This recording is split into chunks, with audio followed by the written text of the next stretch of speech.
Welcome to the Tech Diva Success podcast. This is a short weekly podcast that focuses on tools, processes, and best practices that truly fuel success for women in technology. We thank you for tuning in, and we hope you walk away with at least one best practice that will help you level up personally or professionally.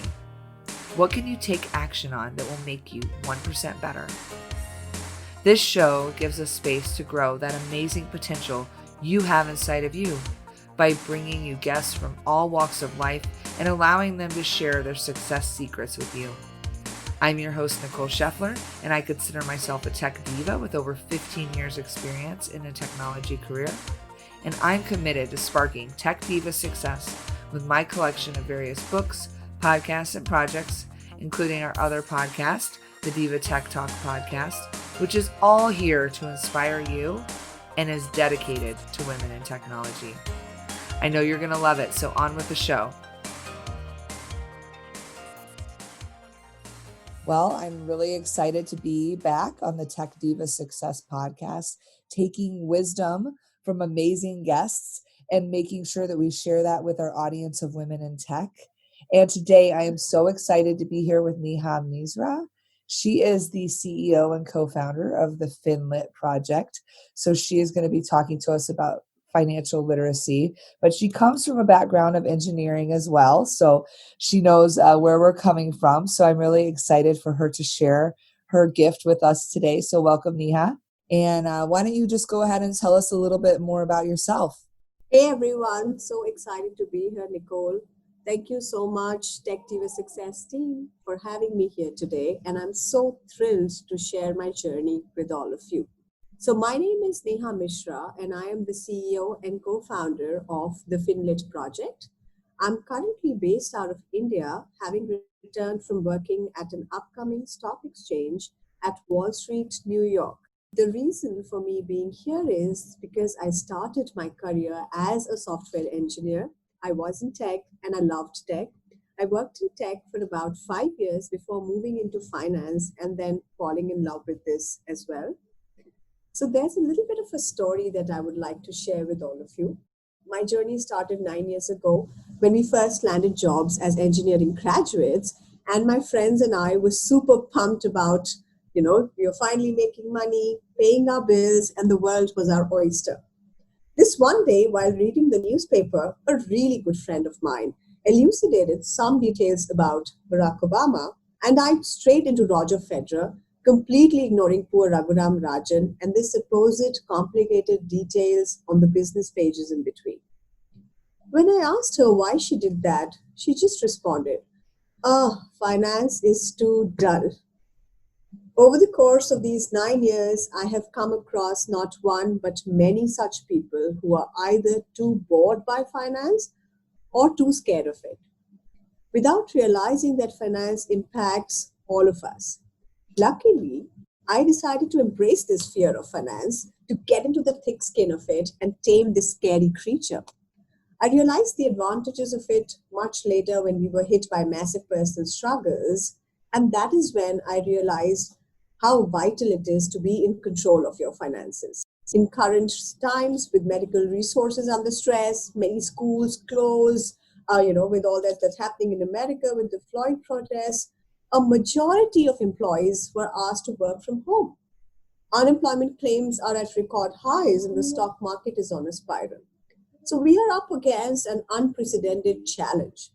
The major economic impact of this pandemic lays bare the deep-rooted financial insecurity that many people across America and India face on a daily basis.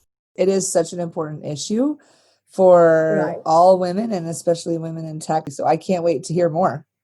Essentially, in these current pandemic times, as we're all hit with medical resources under stress, so many schools, restaurants, stores are closed, and a majority of employees are working from home.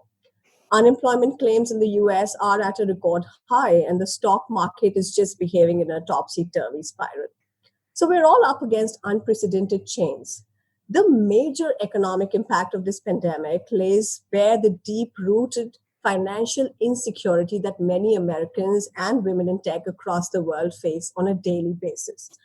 The reason for this financial fragility, as we put it, is the lack of financial literacy. So, according to the GFLEC, in January 2020, about 1 in 4 Americans were financially fragile. And financial fragility is the inability to cope up with a mid-sized shock in a shorter period of times. And it hurts us more when things like, COVID happen. Essentially, it is the self-assessed measure of capacity to deal with financial shocks, regardless of whether the source of funds is your own assets or it is your capacity to borrow money from somebody. Unfortunately, women are worse off because there's about 29% women who are financially fragile compared to just 22% men. Unfortunately, there is a stark figure which says that according to an S&P survey, globally only 30% women are financially literate. And that is something that we as women in tech, we as women who know about technology, who study about these kind of things, and we are educated, so we have the capacity to bring about this change. And that is the reason why I want to share my journey with all you women in tech to just let you know that it's in your hands. It's just about the financial attitude, just open up, just start learning, just, if there's a doubt, reach out to people. There's plenty of resources on the internet. You could reach out there, you could reach out to us and just get started on your own. This does not essentially mean just giving your money to somebody to invest, because it's your money after all. It's like your own baby. Nobody else can take care of it better than you. So this is the reason why we want to bring this message to women in tech. So what are some of these basics? I think everyone's feeling jazzed, like feeling like, Right. okay, yes, I want to own it. So what Yes. are some tips you have to do that? Yeah, absolutely. So we call these steps as the baby steps to financial literacy. And I have a few laid out here, which I keep telling a lot of my clients from time to time. The reason why I say time to time essentially is because finance is an ever changing field. So you're never 100% financially literate. So there's a constant need to keep learning. So I'll just put some of those tips that I keep giving my clients out here for our tech divas. Number one is acknowledging your concerns, accepting that financial needs must be looked at and you can do it. And that is where financial attitude is very important. The second thing is embracing your fears. You're not alone. You don't need to be scared about finance. There's a ton of other women who are sailing in the same boat. And maybe if we could all come together, we could help each other out. The third thing is, like, you'd read it everywhere, but most people forget to do this, is listing down your financial goals. What is it that you want to achieve after 5 years? And this could vary from person to person. There's no one size fits all solution. The fourth and most important thing is start early, which means start today. The sooner you start planning for your financial future, the better it is. And the fifth one, which I love the most, is tiny habits matter. Small amounts of money, spent and saved go a long way. This could be something as simple as bringing your own cup to a Starbucks and saving those 10 cents over there. Or it could be cooking your own meal and not just going and buying takeout and saving that little amount of money. The sixth important point is you start small. Always start small. If you start with a large amount and end up misinvesting it, then that fear comes in and you don't want to go back to it. So start small and you build your corpus as you grow. The seventh most important point is that the credit card you use has a cost attached to it. So you have to understand that cost of credit. This essentially is the extra amount of money you end up paying over the borrowed amount of money that you already owe.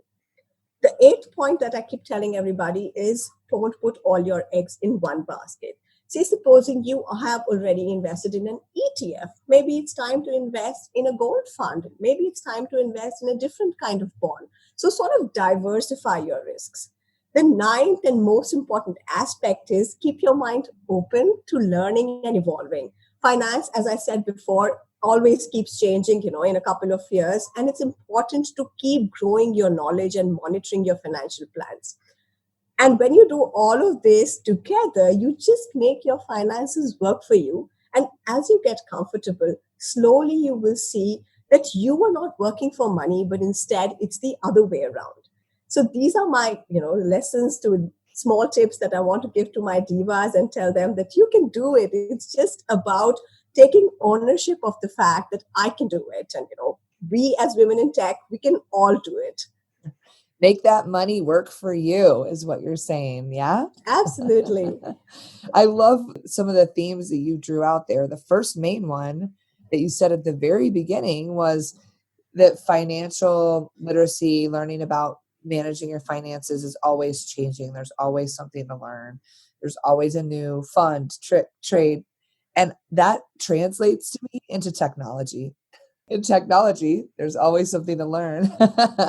Absolutely. It's the same thing. And, because of my experience in tech and, now that I'm here in finance, they're both very similar fields. And now with the compound annual growth rate that fintech is growing, it's coming up in this huge way. Globally, it's growing at a rate of nearly about 23.65%, which is a huge number for all those women in tech.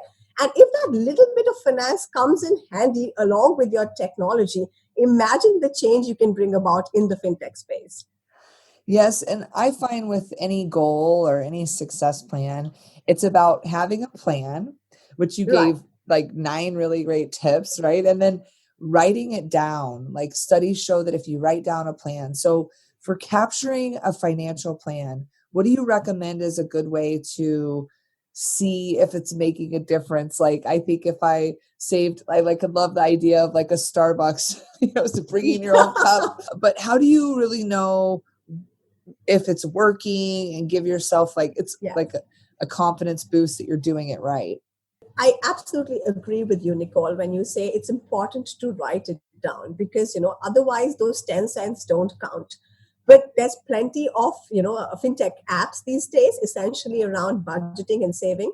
I know a few based in India and some of them in the US, and they can reach out to me and I'll let them know. One essentially is called SaveMo, and it just tells you to keep writing down how much you spent and how much you ended up saving. So you do that for about a month or 2 months and just realize the small amounts of money that you're saving. Now that we're all home in these pandemic times, we're saving a ton of money on traveling. I was in New York and I was just spending about $8 every day just back and forth traveling between midtown and downtown. And you're at home, you have the comfort of saving that amount of money, but you put it down. Because if you don't put it down, you don't realize that you had them. You made that change. And you slowly will see that every day $6 makes a huge amount of money at the end of the month. It may be something that you want to buy those nice pair of shoes with. But where did that money come from? So it's just about defining your goals. You download any app from Google which says that you can save your money. Just start. You can start with something as simple as an Excel sheet and just put down, okay, like a Google sheet or something. This is what I want to buy, sort of like my needs versus my wants. And you just decide, okay, maybe I could just do away with this for now. Maybe I don't need that extra jacket right now, and I could just, sort of work out with the things I have in my closet already. So it's just about that mindset change. So, Nicole, a very important aspect I want to highlight here is a few years ago, financial literacy was essentially just knowledge, like just capabilities. But over the last couple of years, the OECD has changed this definition. And they say, and I firmly believe in that aspect, is that financial literacy essentially is about financial attitude and financial behavior. So I essentially call it the ABC of financial literacy. Number one being financial attitude, the second one being financial behavior, and the third one is financial capability. Because if your A's and B's are right, the C will automatically come in. You have so many usable methods. That's exactly what this show is about. I love that you pointed out as well the cost of credit. I feel like that's really important. And I also love that you said start with something and be consistent. I realized about 10 years ago that as long as I use the same spreadsheet and formula every few months, whenever I'm looking at my finances, it was mine. I knew if it was going up or down because I was using the same formula, money in, money out. And Correct. as you Yes. could, everyone could do it a little differently. Do you count, Yes. money for your car because it's worth something, or is it an asset or whatever? But I love that that you said, just to get started, just to understand money in, money out, and make sure Absolutely. whatever you're doing with hopefully the extra money in works for you. So do you have any other final thoughts as we kind of come to the end of the episode? Yeah, I absolutely want to echo the last thing that you said, and which brings me back to the words that I started with, is essentially being money in, money out is essentially cash in, cash out. In financial jargon, this is what we call a cash flow statement. And sometimes, just because these words are jargonized, we don't want to look at them. So, my final tip is it's just elementary mathematics and English just put together. And this amazing quote by Joan Robinson, which I read a few years ago, and I firmly believe in it, because finance essentially is an offshoot of economics. And she died in 1976, and that is when she said the power and the point of understanding what economics and finance essentially is to stop being fooled by economists. And I want to just restate it to everybody out there that the point is, you give it to somebody to invest, but you should know where they're investing it, because that is the point of being financially literate. And again, the thing that I keep telling everybody is, remember, it's your money. You can take the best care of it. And if you're just struggling to how to go about doing it, join a community, start your own finance club. And if you want to reach out to us, we're absolutely out there to help you and make it into simple English for you and just get started. Wow, I'm sure a lot of people are thinking they want to talk to you more. So how can they get a hold of you? What's the best way? The best way would be to hit our website. It's called thefinlitproject.com. Book a free consultation session with us. And then we'll bring you into we have our own community of finance learners from all over the world who come and join our Slack community. And, you hit us there, leave us a message on LinkedIn. I'll share my LinkedIn details with the podcast, once we're live. And hit us at Twitter at the rate Finlit India. Great. Well, this has been an awesome episode with Neha Misra, the co-founder of the Finlit Project. And I absolutely love empowering women by having them own their money. And it's making me right now want to go log in to my bank accounts and check like what stocks are being invested for me and with me and where my money's going. So I hope everyone takes this as a call to action to take a few minutes today to maybe reach out to this project. What an amazing resource to empower everyone, but especially for our audience, women in tech that are working to make sure that what you're working for works for you. And what a joy. And I just hope everyone is rich of knowledge from this podcast and rich in their checkbooks in the long run. Absolutely. Thank you so much for having me here today, Nicole. This is such an amazing platform to me, and I just loved talking candidly about things that I love, and I want to give back to my community of women in tech. Yes, absolutely. And I can't wait to share this message with the world and to help empower more women be successful financially. So thank you again so much. Thank you again for listening, and we really hope this sparks something in you that you can use to manifest more success in your life. Please give us a rating or review. We would love to see how this show has inspired you.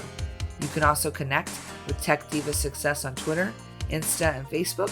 We're very easy to find under that name, and we hope this episode was fire for you.